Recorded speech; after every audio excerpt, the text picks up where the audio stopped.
tous et à toutes. Je m'appelle Stéphane Levillain, donc je travaille pour la société Python et je suis en charge du business développement data center donc pour la zone IMIA. Je suis basé à Paris et je suis français. Voilà. Donc aujourd'hui, après toutes ces belles paroles sur l'attractivité de la France, entre autres, nous allons aborder, donc regarder les aspects donc, de gestion IT et infrastructure d'une manière plus holistique et comment on peut amener plus d'agilité qui vont se transformer après pour les entreprises, les consultants qui designent les data centers et ceux qui les exploitent, amener plus de résilience et aussi plus d'efficacité énergétique. Donc je devais co-présenter aujourd'hui avec Fabrice Roudet, mon collègue donc, qui était appris sur d'autres missions, et Fabrice donc, est, je le cite, et donc programme manager donc, au sein d'Eaton pour les solutions data center, et c'est entre autres lui qui gère le dossier FP7 Smart City, Green DataNet, un projet européen dont parlait tout à l'heure Bernard Lecanou. Donc Eaton est le chef de file, on reviendra tout à l'heure sur ce projet Green DataNet.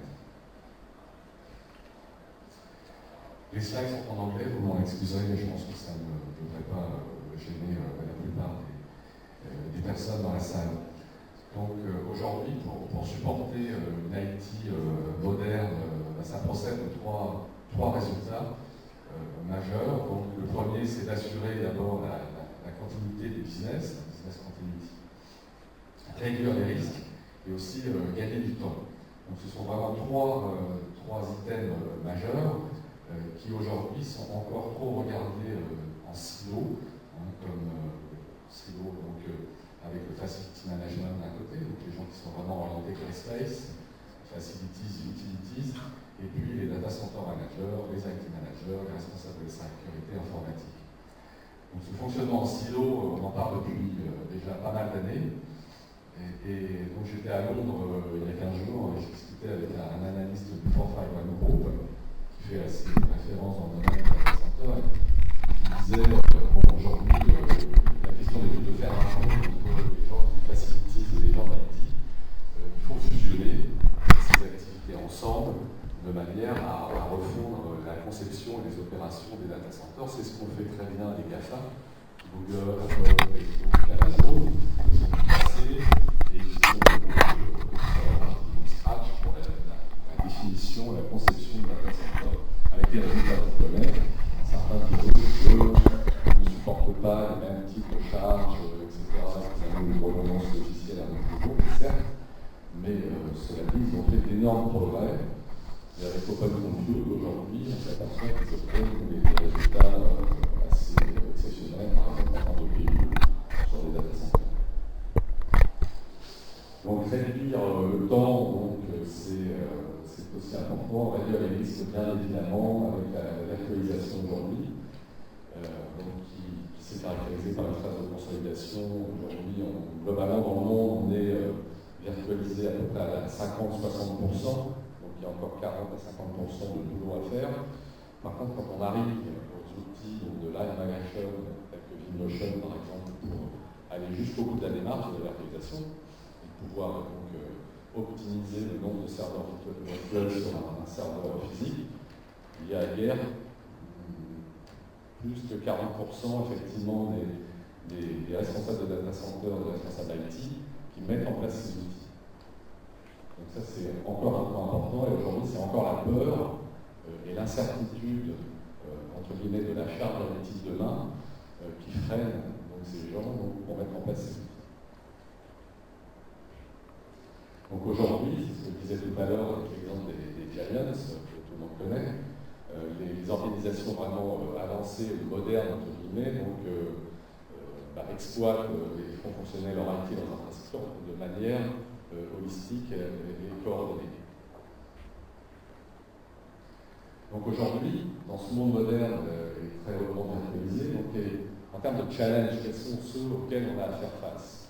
Donc aujourd'hui, on se rend compte qu'on a une demande en termes de puissance donc, qui devient de plus en plus volatile. Donc c'est vrai que la virtualisation, puisqu'elle est à la base du cloud et de l'IT as a service, avec le commissioning, décommissioning, peut avoir, on commence à le voir dans les data centers, et c'est sûr que ça va arriver de manière exponentielle, avec des charges de data centers qui vont pouvoir varier en intraday, en intra-week ou en intra-month. Ce qu'on ne voit pas aujourd'hui, on avait l'habitude de voir des courbes de data centers très plates. Elles étaient plates parce que la plupart du temps, on a une efficacité énergétique qui faisait que justement elle était plate et qu'on ne jouait pas donc, pour optimiser cette consommation. Donc, en deux parties, on pourrait dire qu'aujourd'hui, au niveau de l'IT, on joue sur deux domaines. On joue sur la demande. La demande est de plus en plus volatile par ce social media, ce streaming qui peut intervenir à n'importe quelle heure du jour et de la nuit. On a également aujourd'hui ce qu'on appelle les business intelligence loads, donc le fait que certains business, comme des grandes surfaces, vont lancer des batchs le week-end, donc amener de la charge informatique importante le week-end, ou ça peut être en intraday. Donc ça rend la consommation volatile. Et au niveau du supply des IT services, les orchestrateurs et donc la virtualisation chapeautent un certain nombre de machines virtuelles qui sont à gérer et qui vont avoir un impact sur la demande énergétique. Energy Star, que tout le monde connaît aussi, aujourd'hui on a de plus en plus de progrès sur les alimentations des serveurs. Autrefois, les alimentations étaient très peu proportionnelles. Donc aujourd'hui, elles le sont davantage. On a des serveurs qui ne consomment plus que 25 à 30% de consommation nominale lorsqu'ils sont idle. Donc ça, effectivement, participe largement à cette proportionnalité de la consommation énergétique. Donc la question qu'on peut se poser, est-ce que votre infrastructure physique, aujourd'hui, est prête pour faire face à cette volatilité? C'est un sac qui paraît compliqué, mais qui en fait ne l'est pas, donc qui retrace. Donc, vous voyez cette courbe, effectivement, donc ce point, ce bloc diagramme à gauche, c'est donc chaque point correspond à chaque jour. Donc vous avez 365 points, donc qui montrent dans l'axe des ordonnées la puissance disponible au niveau solaire, donc en photovoltaïque, sur l'axe des abscisses. La puissance générée donc, par les wind turbines, donc les fermes éoliennes en Allemagne. Donc je précise qu'effectivement ces graphes sont pour l'Allemagne qui est relativement en avance en termes d'énergie renouvelable.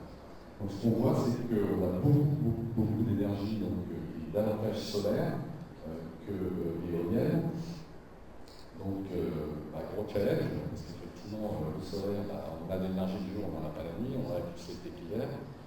Et le vent, c'est lié effectivement à la météo et aux perturbations qui arrivent de l'ouest. Donc par contre, vous avez effectivement un trait oblique qui montre la puissance disponible pour les deux énergies. Donc on voit que très bien qu'on est quasiment tout rouge en termes de surface donc pour les points qui se trouvent en dessous de 15 000. Donc ça veut dire qu'on a quasiment de disponible 15 000 mégawatts de puissance, qu'elle soit solaire ou éolienne donc en Allemagne. Donc ça commence à être énorme. Donc le fait que ce soit énorme, ça bouleverse quand même le paysage énergétique avec les anciennes énergies charbon, essentiellement en Allemagne. On est arrivé donc, sur ces graphes avec des prix. À un moment donné, au mois de décembre, on a vu que vous voyez que le prix est devenu négatif. C'est-à-dire qu'il y avait tellement d'énergie renouvelable sur le réseau qu'on a payé à un moment donné des consommateurs pour utiliser cette énergie et ne pas écouler le réseau. Donc, vous voyez l'impact que ça peut avoir effectivement en termes de politique énergétique pour un pays. L'autre graphe qui est assez intéressant, c'est qu'il montre qu'il met en difficulté donc, les producteurs d'énergie fossile classique. C'est ce qu'on appelle le spread. Le spread, c'est l'écart qui est négatif entre l'énergie produite de manière fossile par les centrales à charbon, à gaz, et puis les énergies renouvelables. Donc ça veut dire que quand on est en négatif, finalement, on ne peut pas vendre son énergie, puisqu'à chaque fois qu'on va vendre son énergie à base d'électricité tirée du charbon ou du gaz, on va le vendre à perte. Donc ça, c'est quelque chose aussi d'important. Il y a des annonces qui ont été faites importantes au niveau de la COP21 de la politique énergétique française pour arriver en 2030 à 32% d'énergie renouvelable en consommation, 40% en production. Donc c'est des points qui vont être effectivement donc à prendre en compte. Aujourd'hui, si on devait investir massivement et mettre donc à niveau le réseau électrique en Europe, ça coûterait donc 1 trillion, donc 1000 milliards d'euros, c'est une somme énorme,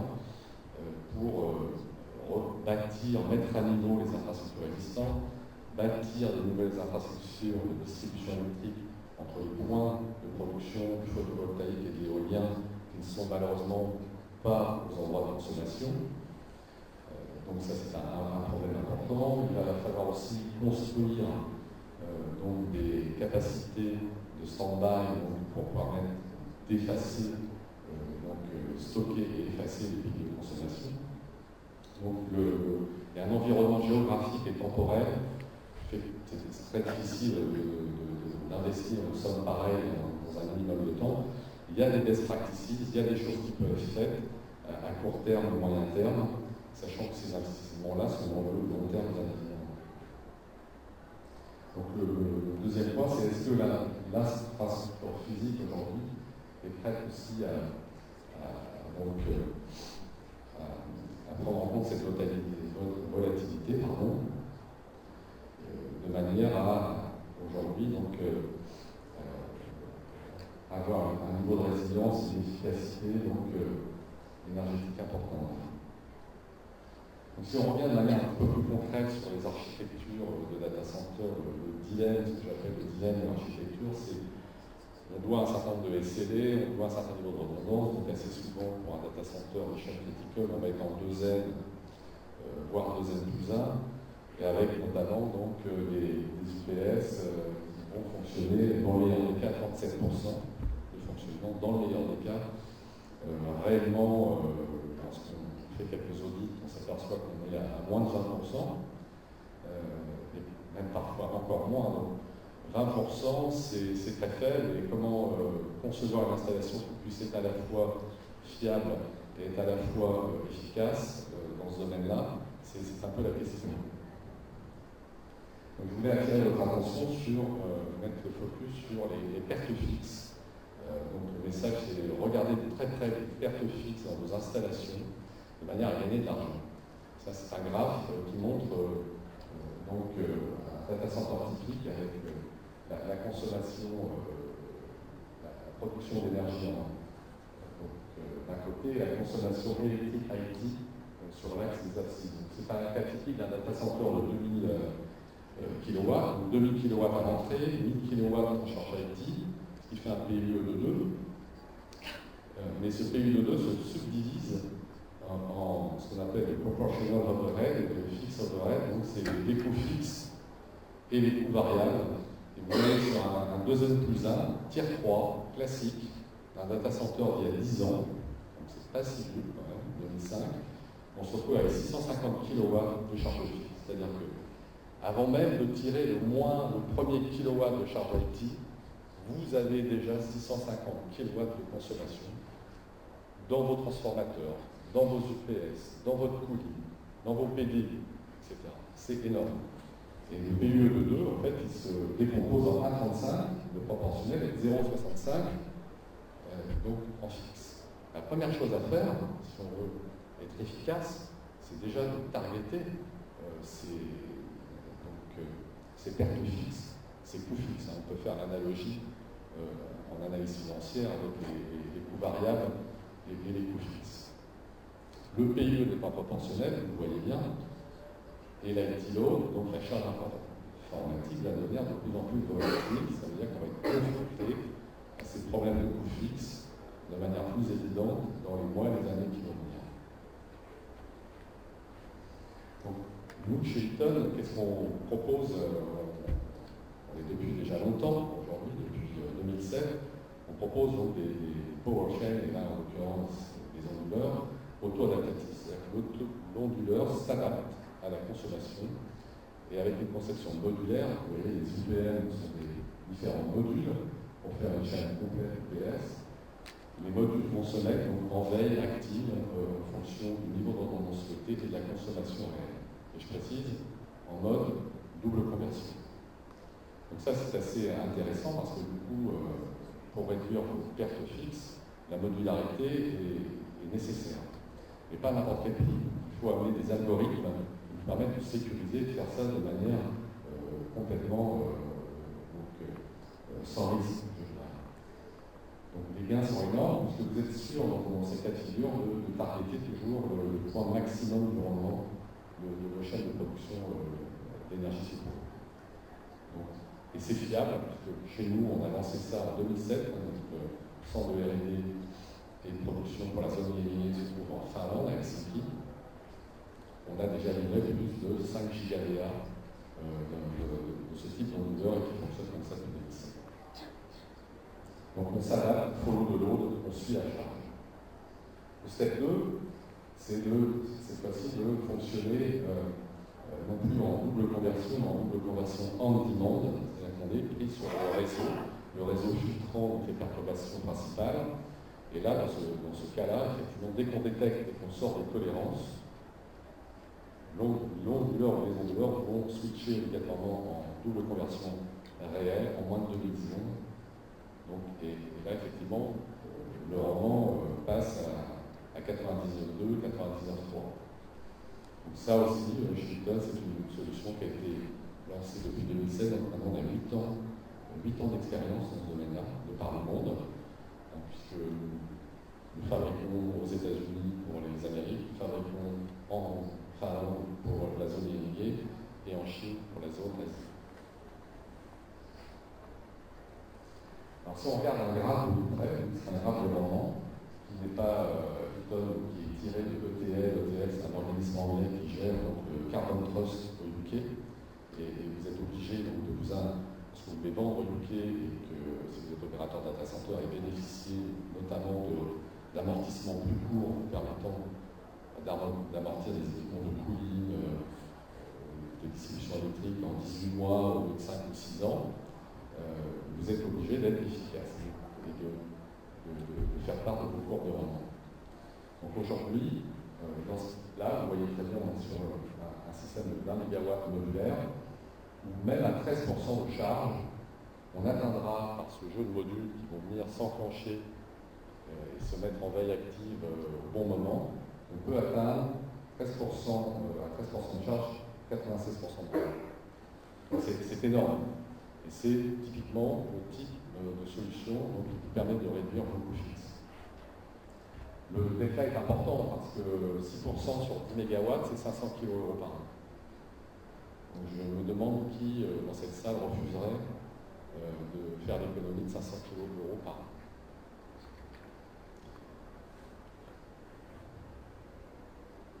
On parlait de DataNet tout à l'heure, et mon collègue Fabrice, s'il avait été là, on aurait pu vous en parler.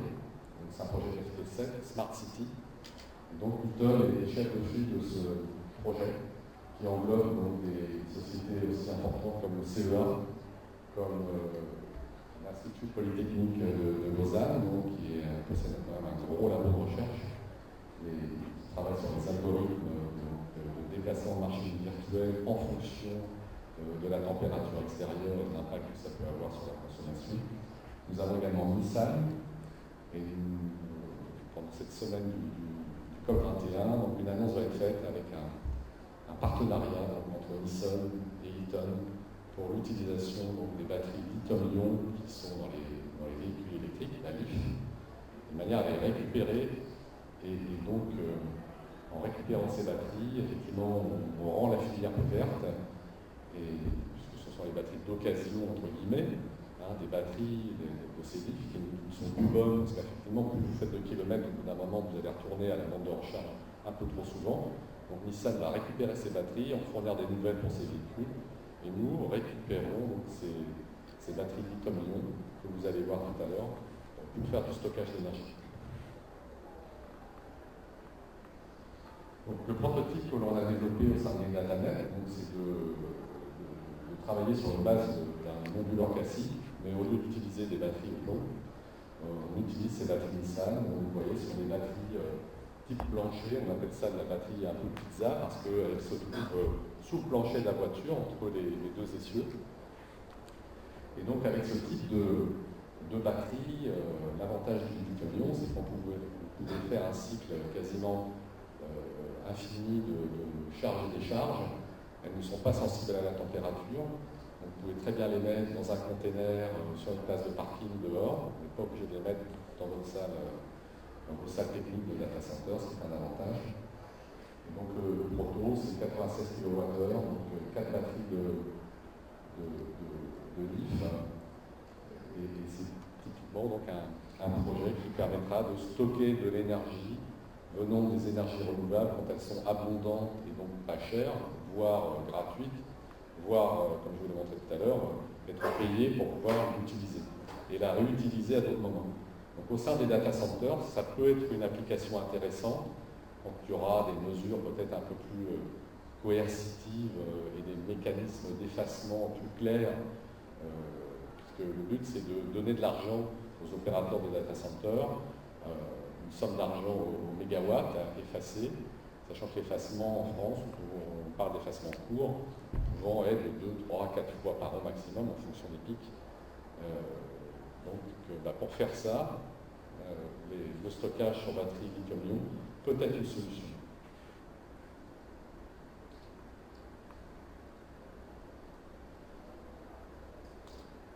Voilà, j'en ai terminé. Donc, pour synthétiser, je dirais que simplement, si on veut effectivement être plus efficace et utiliser les batteries lithium-ion pour faire du stockage d'énergie, il y a trois choses importantes à avoir. C'est donc avoir des chaînes auto-adaptives, et puis le stockage d'énergie, et mettre tout ça, encapsuler ça autour de ce qu'on appelle chez nous le data center automation.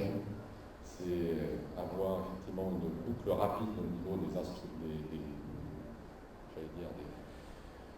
des UPS, de la distribution électrique et du cooling. Il ne s'agit pas de faire un système tiers supérieur à la gestion des équipements qui vont donc alimenter le data center au plus près. Donc voilà, si vous avez des questions, je suis prêt à y répondre.